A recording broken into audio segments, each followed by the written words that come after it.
Hello बच्चों, welcome to my channel. आज हम क्लास 7th की जो कार्य पुस्तिका है उसका पाठ 5 करेंगे। अम्ल, क्षारक एंड लवण। काफ़ी अच्छा पाठ है ये। इसमें अम्ल क्या होते हैं, क्षारक क्या होते हैं, लवण क्या होते हैं, ये आपने पाठ में ज़रूर पढ़ा होगा। तो उसी पर बेस्ड कुछ क्वेश्चंस हम इसमें हल करेंगे। प्रकृति में कई प्रकार के यौगिक होते हैं। उनके गुणों को समझने के लिए हम उन्हें वर्गीकृत करते हैं। इन्हीं में से वर्गीकरण का एक आधार है अम्ल, क्षार और लवण। अम्ल, क्षार और लवण में सामान्यतः जिन गुणों के आधार पर अंतर किया जाता है उसमें पहला है स्वाद। मतलब हम टेस्ट करके बता सकते हैं कि ये अम्ल है, ये क्षार है और ये लवण है।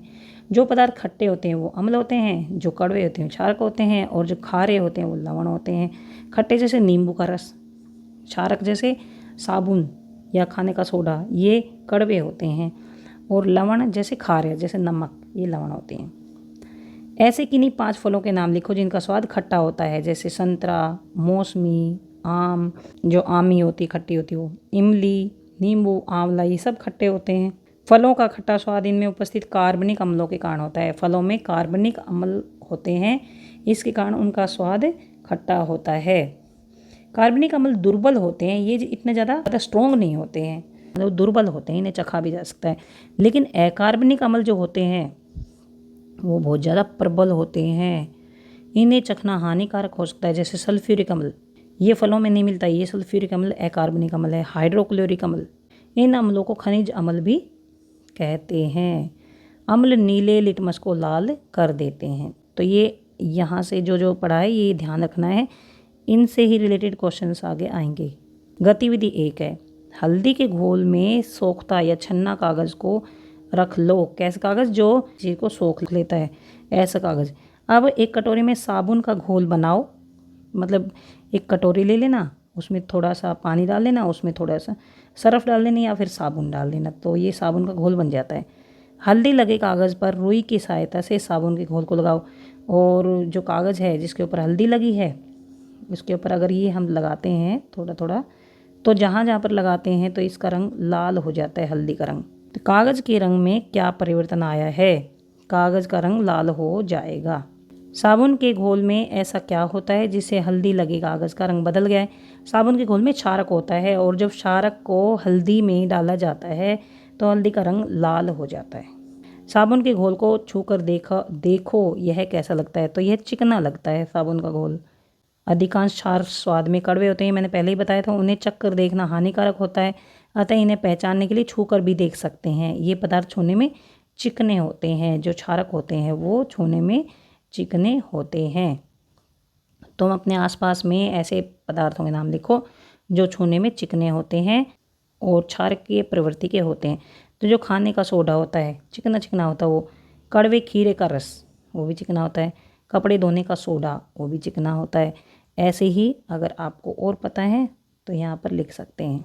अपना कार्ड बनाओ। हल्दी लगे सोखता कागज़, मतलब एक कागज़ जो है उसके ऊपर हल्दी लगा लेंगे। साबुन के घोल की सहायता से तुम भी मनचाही आकृति वाले कार्ड अपने लिए कार्ड बना सकते हो। जैसे ये बना दिया, इसी तरह से ऐसे बना सकते हो, इसी तरह से फूल की तरह बना सकते हो। इस तरह से एक कागज़ लेना, उस पर हल्दी लगा देना, उसको इस तरह से काट लेना। और भी बहुत सारे ट्रायंगल्स वगैरह बना सकते हो, ऐसे बना सकते हो, तरह तरह की शेप आप बना सकते हो। इस पर साबुन के घोल से तुम्हें कुछ चित्र बनाने हैं। अपना नाम लिख सकते हो यहाँ पर। जहाँ जैसे इस पर साबुन लगाओगे, जैसे मैंने अंजू लिख दिया, जैसे ये लिखा है मैंने तो ये लाल रंग का हो जाएगा। अगर हल्दी के कागज़ पर लिखेंगे तो यहाँ पर कुछ भी आप लिख सकते हो। साइंस लिख देना, यहाँ पर लिख देना विज्ञान, लिख देना। ऐसे तुम भी मनचाही आकृतियों वाला कार्ड बना सकते हो। इसे बनाकर अपने दोस्तों को जन्मदिन पर दे सकते हो। यहाँ पर कैसा भी कार्ड आप बना सकते हो। जैसे हमने ये बना लिया, इसमें लिख सकते हो हैप्पी बर्थडे और अपने दोस्तों को दे सकते हो। पता करके लिखो। किन्हीं 4 ऐसे पदार्थों के नाम लिखो जो लवण हो और घरेलू उपयोग में लिए जाते हों। लवण जो होते खारे होते हैं, जैसे नमक, ब्लीचिंग पाउडर, पीओपी या धावन सोडा, ये लवण होते हैं। दैनिक जीवन में 4 ऐसी चीज़ों के नाम लिखो जो क्षारक होते हैं, जैसे साबुन, खाने का सोडा, कपड़े धोने का सोडा, ये सब क्षारक होते हैं। हम घरों में अम्लों का प्रयोग किन किन कार्यों में करते हैं? कोई 5 उदाहरण दो। तो नींबू में अम्ल होता है, हम अचार बनाते हैं, नींबू पानी बनाते हैं। सिरका में अम्ल होता है, अचार बनाते हैं इससे। सलाद जैसे जो प्याज वगैरह होती है उसके ऊपर सिरका डाल लेते हैं। तो ये अम्ल होता है, इसका इस तरह से उपयोग होता है। टमाटर जो होता है उसको सलाद में भी खाते हैं और सब्जी में भी डालते हैं। संतरा में अम्ल होता है जिसको खाने के लिए उपयोग में किया जाता है। इमली जो होती है उसको हम खाते हैं और सब्जी में भी डालते हैं। आमी जो होती है उसका अचार भी बनता है और सब्जी भी बनती है। तो इस तरह से हम अम्लों का घरों में उपयोग करते हैं। गतिविधि 2 है, निम्न गतिविधियों को करो और प्राप्त अवलोकनों को लिखो। एक सामग्री लेनी है इसमें, खाने का सोडा चुटकी भर, थोड़ा सा खाने का सोडा लेना है, मार्बल का टुकड़ा लेना है और चौक लेना है, नींबू लेना है और कटोरी लेनी है। एक कटोरी में चुटकी भर खाने का सोडा लो। एक कटोरी लेंगे और उसमें खाने का सोडा थोड़ा सा डाल देंगे। उस पर कुछ बूंदे नींबू के रस की कुछ बूंदे अगर डालते हैं तो आप क्या बदलाव देखते हैं बताइए। जैसे इसमें किया है, नींबू का रस डाल दिया है। अब हम देखेंगे कि इसमें बुलबुले बनते हैं और कोई गैस निकलती है इसमें से, सर सर कैसी आवाज़ आती है, कोई गैस निकलती है और इसमें यहाँ पर बुलबुले भी बनते हैं। मार्बल के टुकड़े या चौक पर नींबू के रस की कुछ बूंदें डालो। अब आप क्या बदलाव देखते हैं। अब हमें पहले तो हमने खाने के सोडे पर डाली थी ये नींबू की बूंदें, अब हम मार्बल के टुकड़े पर या फिर चौक पर डालेंगे। तो मार्बल के टुकड़े पर अगर हम नींबू का रस डालते हैं तो वो ख़राब हो जाता है, कट जाता है, उसके ऊपर थोड़े थोड़े छेद से हो जाते हैं और साथ में एक गैस भी निकलती है।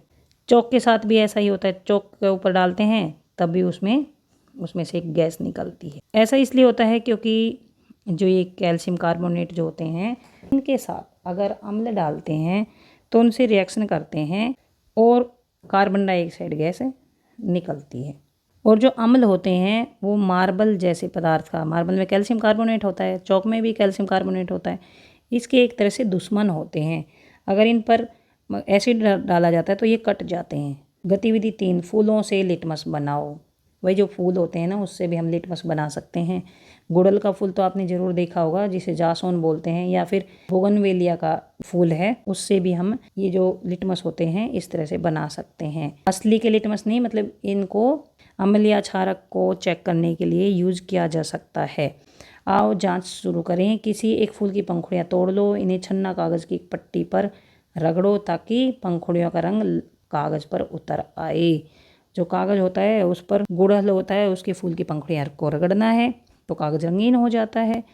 जैसे हल्दी कागज़ के साथ जांच की थी वैसे ही फूलों से बने रंगीन कागज़ पर भी करो। मैं इसमें ये कहा है कि हमें एक कागज़ लेना है और उसके ऊपर गुड़हल का फूल है ना उसको रगड़ लेना है इसके ऊपर, और इसके ऊपर गुड़हल का फूल अगर रगड़ते हैं तो ये इसका कलर बैंगनी सा हो जाता है। जब इसके ऊपर नींबू का रस या फिर अम्ल डाला जाता है तो जो रंग आता है वो कैसा आता है, लाल रंग आता है। लाल रंग आता है या फिर गहरा गुलाबी रंग आता है। और जब इसके ऊपर क्षारक डाला जाता है, क्षार डाला जाता है तो हरा रंग आता है।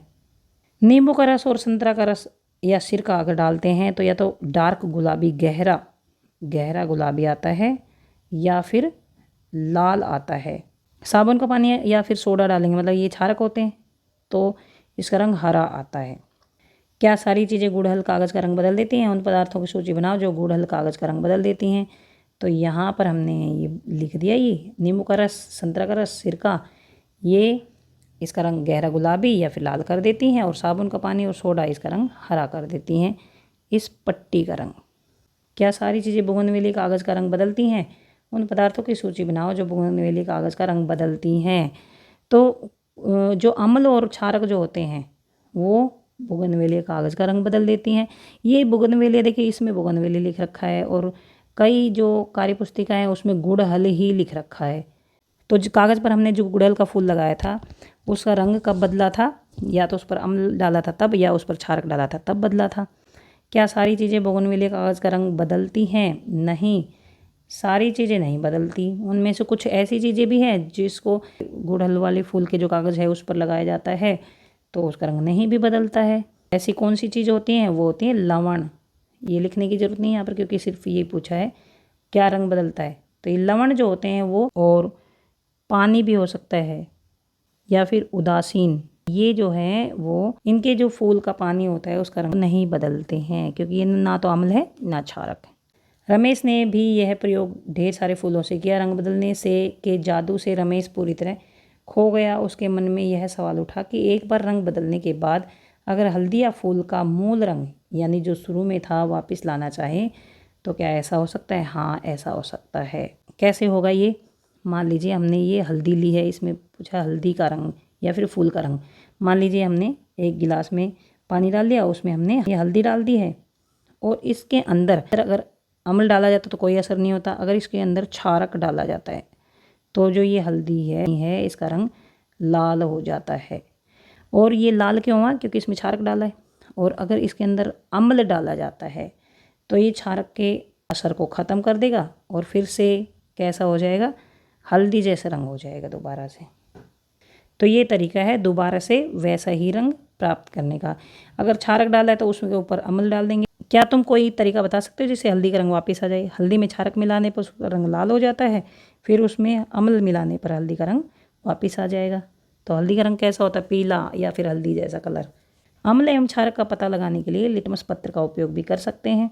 अम्ल नीले लिटमस को लाल कर देते हैं और क्षारक जो होते हैं लाल लिटमस को नीला कर देते हैं।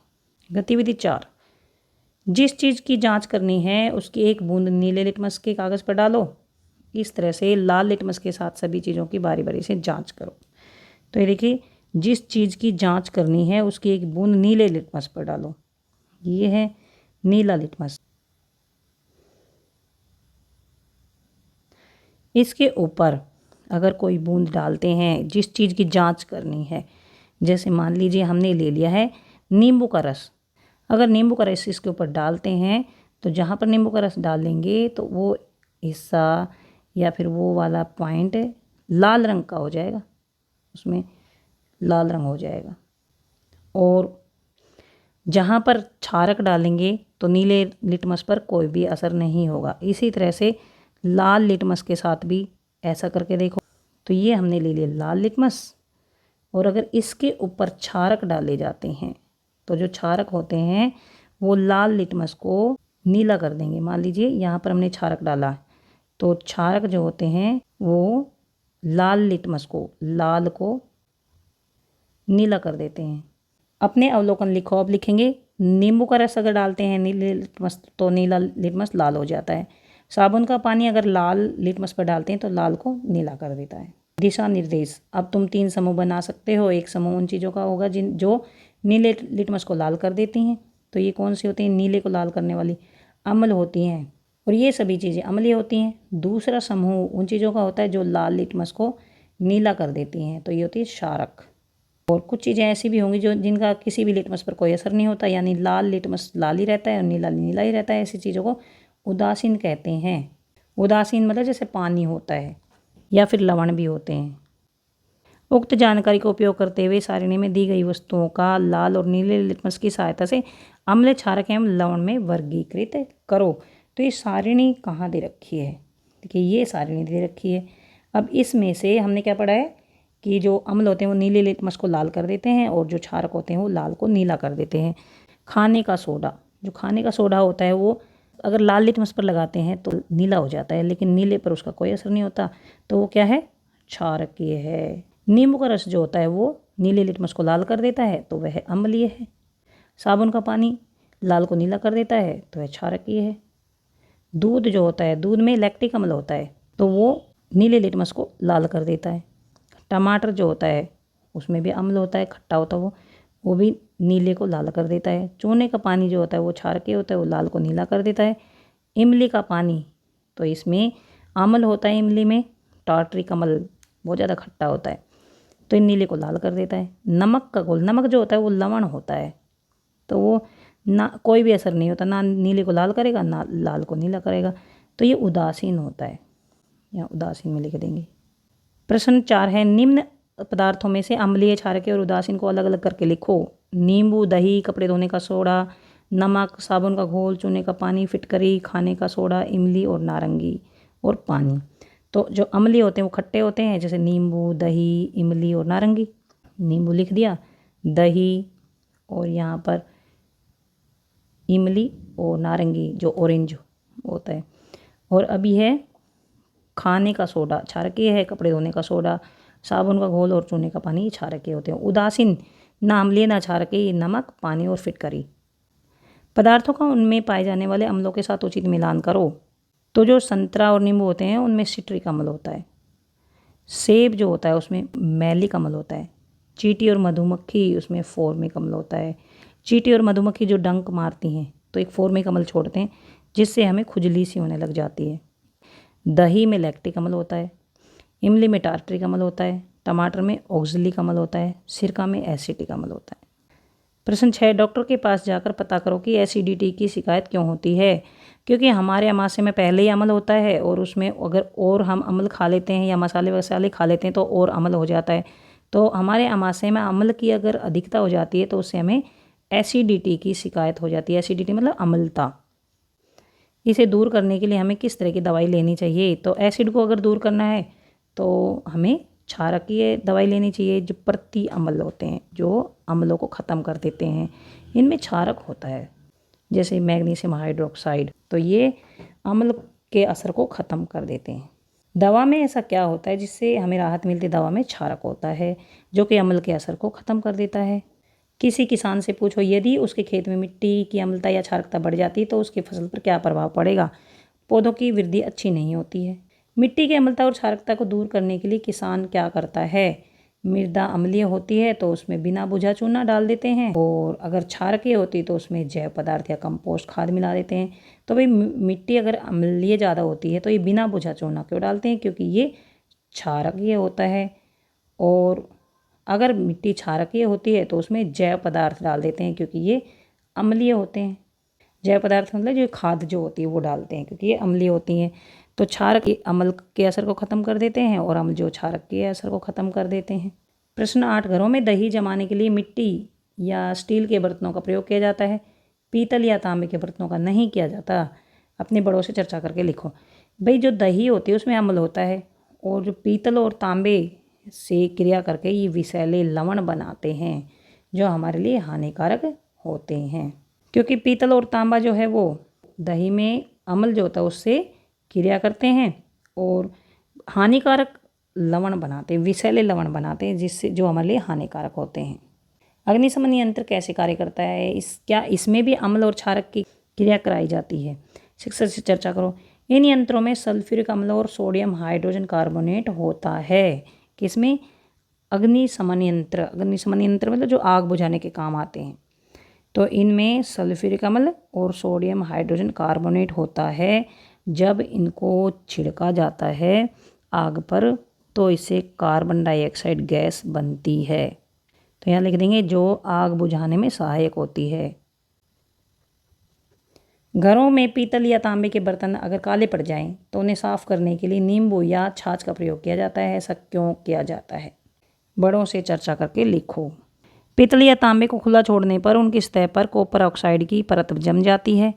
नींबू में उपस्थित सिट्रिक अम्ल से अभिक्रिया करके यह परत हट जाती है जिससे बर्तन चमकने लग जाते हैं। घरों में पुताई के काम में उपयोग किए जाने वाले चूने के पानी या सर्फ के पानी से ज़्यादा देर तक संपर्क में रहने पर त्वचा कट फट जाती है। ऐसा क्यों होता है, कारण लिखो। चूने के पानी और सर्फ में क्षारक होते हैं जो कि अधिक देर तक हमारी त्वचा के संपर्क में रहने से हमारी त्वचा को काट देते हैं। जो क्षारक होते हैं, आपने देखा होगा जब कपड़े उपड़े धोते हैं तो बहुत देर तक हमारे हाथ सर्फ में या फिर साबुन के पानी में होते हैं तो हमारी त्वचा कट जाती है। तो यह इसलिए क्योंकि उनमें क्षारक होते हैं, वो हमारी त्वचा को काट देते हैं।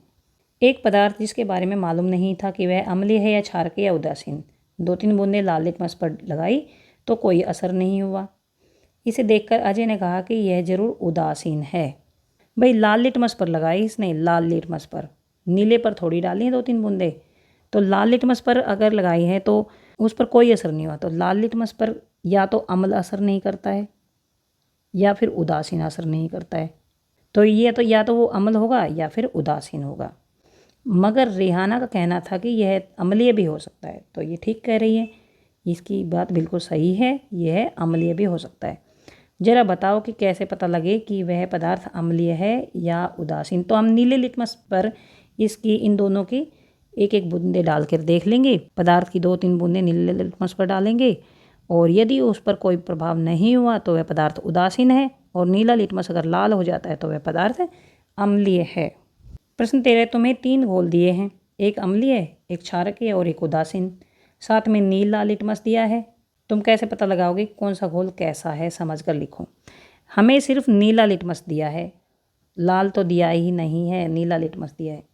अब नीले के ऊपर अगर हम अम्ल डालते हैं तो वह लाल हो जाता है, और अगर क्षारक डालते हैं तो उसका कोई असर नहीं हुआ है, और उदासीन को डालते हैं तो भी कोई असर नहीं होगा। तो तुम कैसे पता लगाओगे कौन सा घोल कैसा है?